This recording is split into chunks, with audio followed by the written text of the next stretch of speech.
3년 전 나는 10,000원짜리 된장찌개 한 그릇 때문에 내 모든 것을 잃었습니다. 내 아버지의 죽음, 어머니의 병, 모든 파멸의 시작이었습니다. 그리고 오늘 그 모든 것을 돌려받을 시간입니다. 법정 문이 육중하게 열리고 강서준이 냉철한 표정으로 들어선다. 그의 발소리가 텅 빈 법정에 길게 울려 퍼진다. 한승규 초췌한 얼굴로 피고인석에 앉아 있다. 명품 옷은 사라지고 낡은 수트 차림에 손은 불안하게 떨린다. 피고 한승규는 제3자와 결탁하여 건물 소유권 사기를 모의했습니다. 이 모든 사실은 명백한 증거로 입증됩니다. 한승규 흐느끼며 고개를 든다. 그의 눈은 절망으로 가득하다. 아닙니다, 아닙니다. 제가 아닙니다. 이럴 리 없어. 내 식당, 내 명성, 내 모든 게 사라진다고? 강서준은 한승규를 응시한다. 그의 눈빛에는 3년간 쌓아온 분노와 이제 막 완성되는 복수의 희열이 교차한다. 강서준은 손에 쥔 10,000원짜리 지폐와 똑같은 그림이 그려진 경차 메모를 천천히 들어 올린다. 강서준이 차갑게 말한다. 당신의 오만이 빚은 결과입니다. 이것이 10,000원의 굴욕이 만들어낸 200억의 복수입니다. 자, 이야기 이제 시작합니다. 좁고 오래된 경차의 문을 닫는 금속성의 둔탁한 소리가 강남 한복판에 길게 울려 퍼진다. 나는 낡은 정장 재킷의 깃을 바로 세웠다. 정장의 뻣뻣한 촉감이 내 목을 조여오는 듯했다. 강서준은 낡은 구두 끝을 쳐다본다. 길게 숨을 들이마시는 소리가 들린다. 그의 숨소리가 경차 내부의 정적을 깨뜨린다. 그는 숨을 쉬는 것조차 버거운 듯했다. 이 숨소리는 멈추지 않고 계속된다. 오늘은 아버지의 기일이었다. 강서준은 주머니 속의 낡은 아버지 사진을 만진다. 사진 속 아버지는 희미하게 웃고 있다. 손가락이 사진의 가장자리를 길게 더듬는다. 나는 아버지의 마지막 소원을 들어드리려 이곳에 왔다. 아버지는 돌아가시기 전 좋은 한우를 한 번만 먹어보고 싶다. 고 말씀하셨다. 내가 돈을 전부 잃은 후 아버지는 한 번도 제대로 된 고기를 드셔보지 못했다. 나는 차마 발이 떨어지지 않았지만 아버지에게 마지막으로 사치스러운 식사를 바치려 억지로 용기를 냈다. 이 굴욕을 감수하고서라도 아버지의 마지막 소원을 지키고 싶었다. 발렛 직원의 싸늘한 눈빛이 내 심장을 찔렀다. 그들의 멸시가 내 존재의 그림자처럼 느껴졌다. 나는 그때 왜 한마디도 하지 못했을까? 나의 비굴함이 나를 짓눌렀다. 나는 저 남자들의 눈빛이 두려웠다. 그 두려움이 나를 삼켜버렸다. 나는 그때부터 죽은 거나 마찬가지였다. 굴욕은 내 삶의 전부였다. 이 치욕의 무게가 나를 압도한다. 우가원의 내부는 화려했지만 차가웠다. 높은 천장에는 이탈리아산 샹들리에가 번쩍였고 복도에는 묵직한 한우 숙성고가 전시되어 있었다. 강서준은 손에 쥔 10,000원짜리 지폐의 낡은 감촉을 길게 느낀다. 10,000원 지폐의 모서리가 손바닥을 찌르는 느낌. 창가 가장 안쪽 자리. 여기 메뉴판 좀 주세요. 나는 떨리는 목소리로 직원을 불렀다. 직원은 나를 위아래로 느릿하게 훑어보더니 콧방귀를 뀌는 듯한 소리를 낸다. 저 된장찌개 하나만 밥은 2공기 주시고요. 나는 그 직원의 눈빛에 담긴 조롱을 평생 잊을 수 없을 것이다. 그 조롱은 나를 죽이는 칼날이었다. 나는 그 칼날에 찔려 피를 흘리고 있었다. 그 고통이 멈추지 않고 계속되었다. 나는 복수해야 한다. 반드시 복수해야 한다. 그때 한승규 사장이 나타났다. 그의 눈빛은 무시 그 자체였다. 그는 내 테이블에 와서 메뉴판을 쾅 내려놓았다. 찻잔이 미세하게 흔들리는 소리가 너무나 크게 들린다. 여기 당신 올 곳 아니야. 10,000원짜리 밥 먹으러 오는 곳 아니라고. 손님 품격이 안 맞으면 다른 손님들까지 불편해집니다. 나는 얼굴이 화끈 달아올랐고 아무 말도 할 수 없었다. 한승규는 명품 시계를 자랑하며 조롱했다. 시계의 차가운 금속 광택이 내 눈을 찔렀다. 나는 고개를 숙이고 테이블만 쳐다봤다. 강서준은 꺼내든 10,000원짜리 지폐를 테이블 위에 조심스럽게 내려놓는다. 계산하겠습니다. 된장찌개 한 그릇 값입니다.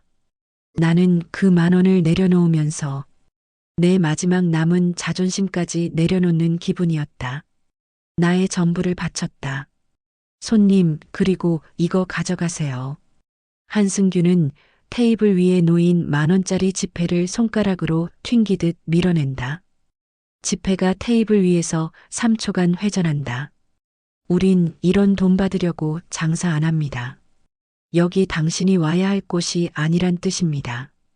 강서준은 떨리는 손으로 지폐를 움켜쥔다.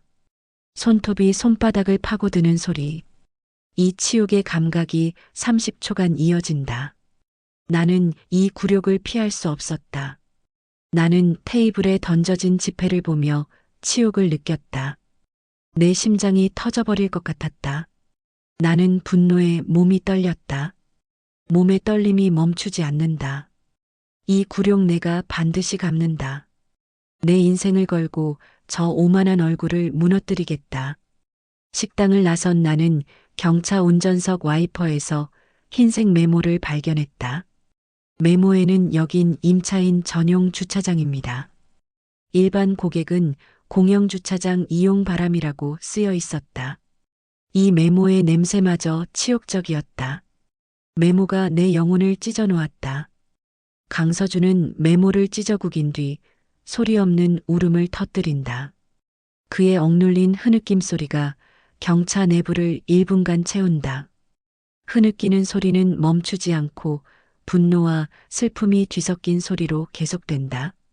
3년 후 강서준은 200억 자산가가 되어 투자회사 제이든 캐피탈 회의 중이다. 테이블에는 한승규의 식당이 입점한 건물 자료가 놓여 있다. 강서준은 새벽 4시에 출근해 낡은 액자를 닦고 있다. 그는 닦는 행위를 무한히 반복하는 듯했다. 나의 모든 성공은 이 액자 속에 멈춰버린 아버지의 미소 덕분이다. 나는 성공했지만 그 성공은 감옥이었다. 복수라는 감옥. 김 전무가 우려 섞인 목소리로 말한다. 대표님, 이 건물 매입은 시장 논리에 맞지 않습니다. 시세보다 30억이나 높은 200억을 부른 건 투자가 아니라 감정입니다. 김 전무는 불안한 듯 자신의 넥타이를 15초간 만진다. 상관없습니다. 돈은 저에게 그저 도구일 뿐입니다. 돈은 도구다. 나의 복수를 완성할 도구. 나는 내 인생 전부를 이 순간을 위해 바쳤다. 나는 이 투자로 복수 그 이상을 얻을 것이다. 강서준은 자료 속 한승규의 사진을 집어들어 한참을 응시한다. 사진을 손가락으로 50초간 가볍게 두드리는 소리. 저 미소를 지우는 것이 나의 유일한 투자 목표다. 그의 오만함은 나의 자양분이었다. 나는 저 남자의 파멸을 매일 밤 꿈꿨다. 그 꿈이 현실이 될 것이다. 10,000원짜리 된장찌개 값이 200억이 된 셈이죠. 저는 이 건물의 임차인 구성을 완전히 바꿀 겁니다. 강서준은 펜을 들어 계약서에 서명한다. 나는 건물 매입팀에게 지시했다. 임대차 계약서 만료일 30일 전에 내용 증명을 보내세요. 하지만 계약 만료가 아닌 임대료 500% 인상을 통보하십시오. 복수는 천천히, 고통스럽게, 그리고 잔혹하게 진행되어야 했습니다. 그 고통이 나의 치유였다. 한승규의 식당으로 내용 증명이 배달된 지 5일 후. 월세 5배 인상이라고요? 이건 말이 안 됩니다. 나는 이 건물을 잠시 맡아둔 것뿐이다. 이 젊은 놈이 감히 나에게 이런 조건을 제시해? 한승규는 분노로 가슴이 터질 것 같다. 이 분노를 어디에 표출해야 하는가? 이 계약서는 당신이 10,000원으로 짓밟았던 내 자존심의 이자입니다. 계약서에는 충격적인 조항들이 있었다. 조항 1, 매일 오전 11시 건물주의 된장찌개 무료 제공. 조항 2, 식당 입구에 강서준 대표의 캐리커처 설치 경차 조롱 그림 일주일. 조항 3주 1회 전 직원이 건물 입구를 청소할 것 새벽 5시 1시간씩. 이건 굴욕입니다. 식당 사장이 건물주에게 된장찌개를 바치라고요. 한승규, 나는 이 굴욕을 받아들일 수 없다. 하지만 식당을 잃는 것은 더 두렵다. 내 명성이 무너질 것이다. 나는 비굴하게 무릎을 꿇어야 하는가? 한승규는 분노와 절망 속에 서명한다. 그는 아내 이수연에게 소리친다. 당신 새벽에 나간다는 봉사활동, 당장 그만둬. 에이 뿔뿔 한우는 이제 사치야. 우리는 B등급으로 내려야 해. 당장 모든 식자재를 받고. 한승규는 새벽마다 식당 창문을 닦으며 그의 명품 시계가 유리창에 부딪히는 금속 소리가 20초간 길게 들린다. 남편이 미쳐가고 있다. 그의 오만함이 우리를 파멸시키고 있다. 나는 이 진실을 외면할 수 없다. 나는 아버지의 죄와 남편의 오만함 사이에서 질식하고 있다. 이수연은 결국 강서준의 투자회사 건물을 찾아간다. 로비의 웅장함이 그녀를 압도했다. 아버지의 죄가 남긴 흔적을 확인하고 싶은 충동이 더 컸다. 나는 왜 여기서 벗어나지 못하는가? 나는 이 진실을 외면해서는 안 된다. 나는 진실 앞에 서야 한다. 하지만 두려움이 나를 짓누른다. 저 멀리 엘리베이터에서 강서준이 내렸다. 강서준의 발소리가 로비 대리석 바닥을 울린다. 마치 사냥꾼의 발소리 같다. 이수연은 강서준의 눈빛에서 지독한 한을 읽었다. 그 한이 자신의 아버지에게서 비롯되었음을 직감했다. 이수연은 화분 뒤에 숨어 몸을 웅크린다. 그녀의 심장 소리가 거칠게 들린다. 거친 숨소리가 이어지고 그녀는 패닉 상태였다.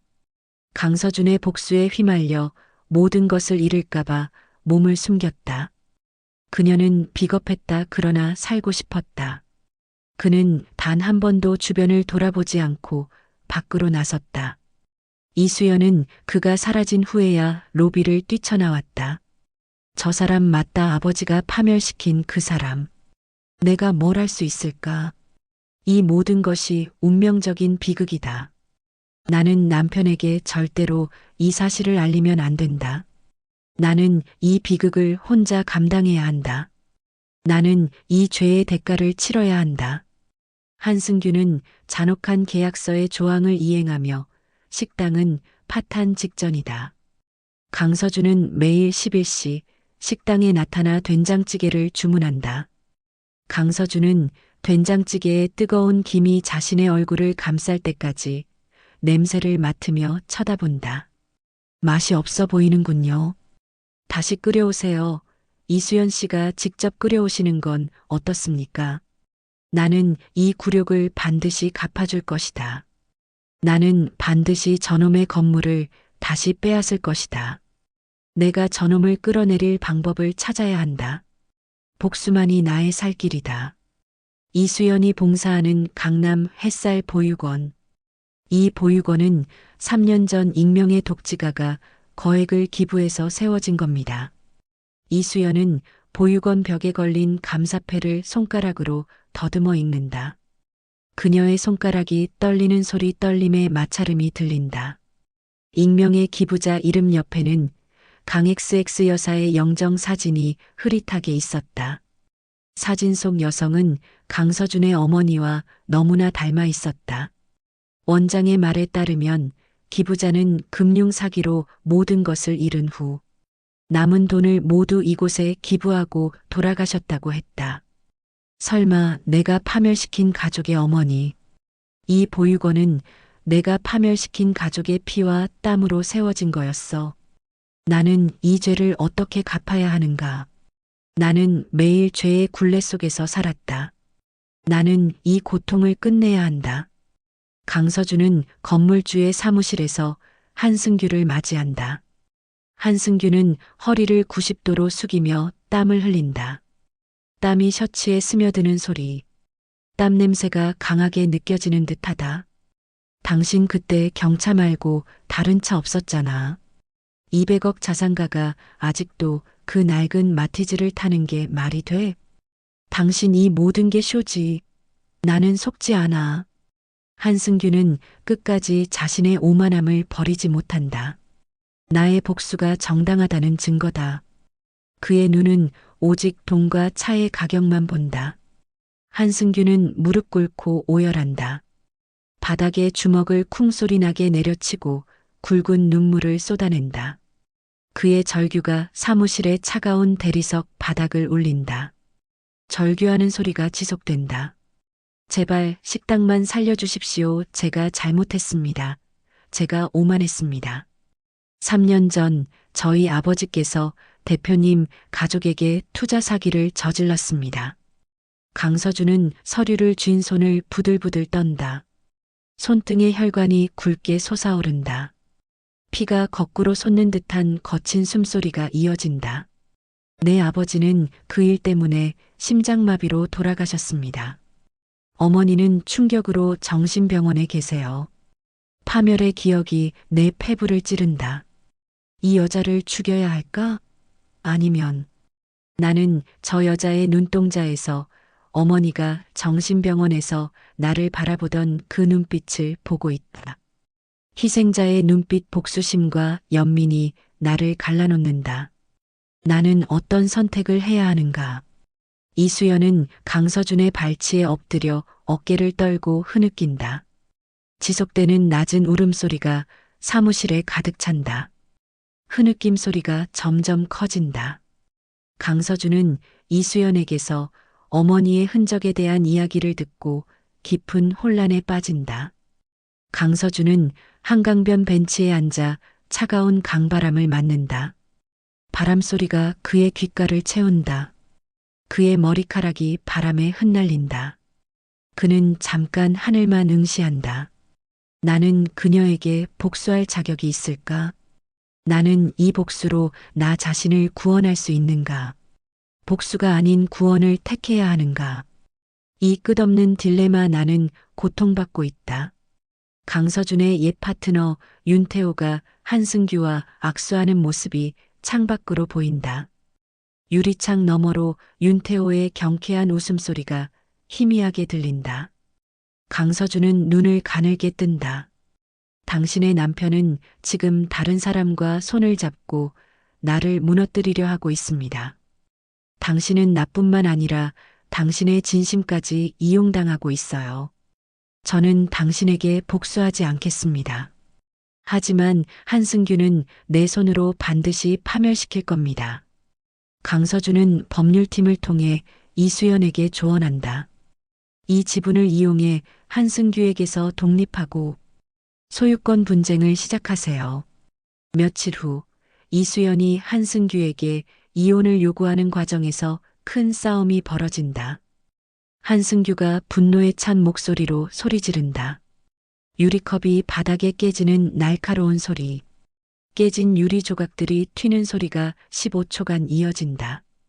그래, 내가 속였다. 나는 이 건물을 지켜내기 위해 당신의 진심까지 이용했어. 내가 이 건물의 주인이다. 당신은 아무것도 아니다. 이수연이 귀를 막고 비명을 지른다. 한승규의 광기에 찬 웃음소리가 지속된다. 그 소리가 너무나 처절하다. 강서준은 법정에서 윤태호가 한승규를 돕는 척하며 사기를 계획했음을 폭로한다. 법정에서 서류가 휘날리는 소리. 윤태호와 한승규가 패닉에 빠져 몸을 떠는 소리. 그들의 억눌린 절망의 탄식 소리가 이어진다.